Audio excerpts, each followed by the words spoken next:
Why Alligator Hates Dog, retold by J.J. Renaud. The people who live in the bayous, or swamps, south and west of New Orleans, are descended from the French people of Acadie, now Nova Scotia, in Canada. The Acadians were forced by the British, following their victory in the French and Indian War, to leave their homes and relocate in another part of French North America. Known now as Cajuns, many continue to speak the language of their ancestors.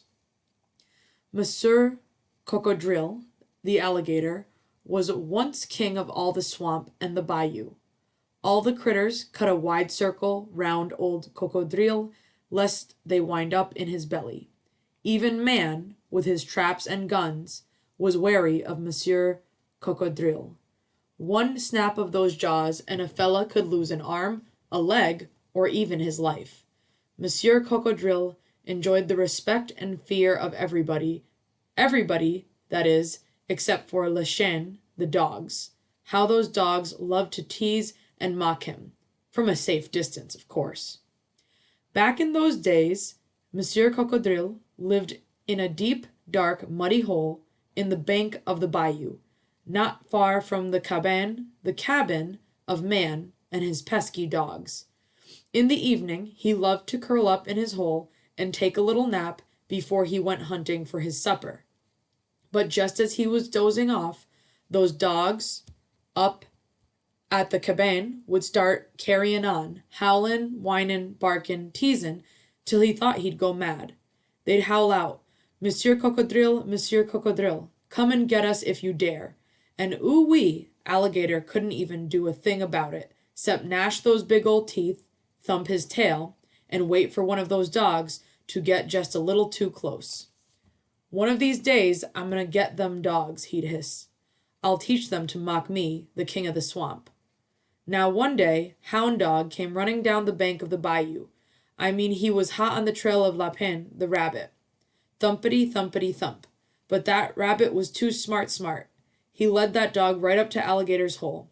Well, Lapin easily jumped across, but Dog fell straight down that hole and found himself snout to snout with Monsieur Cocodril. Hound Dog knew he was trapped.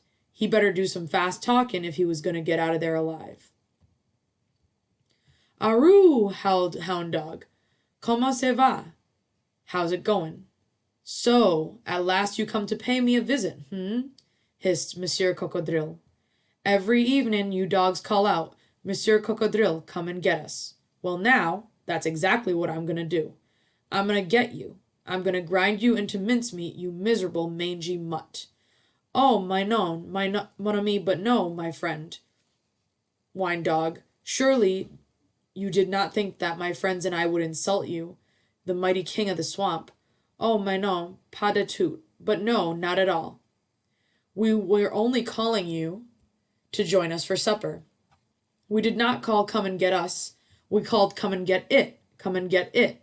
You see, every evening, our master brings us a big bowl filled with delicious scraps of meat and bones. We call for you to come and get it, to come and join us for supper. But you never come, mon ami. You never come.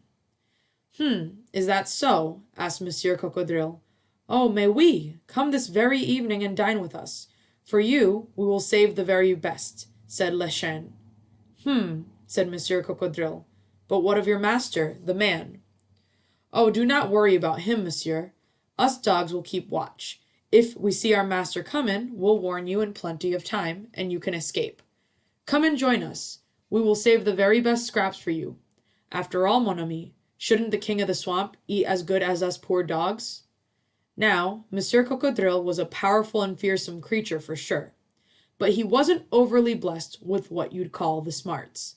He thought with his stomach, and he acted on the advice of his mighty appetite. So he agreed to come for supper, and he let that rascal Dog escape the crush of his jaws. That evening, Alligator crawled up the bank of the bayou, all the way to the cabin. When he got to the steps of the galerie, the porch, he stopped and looked around.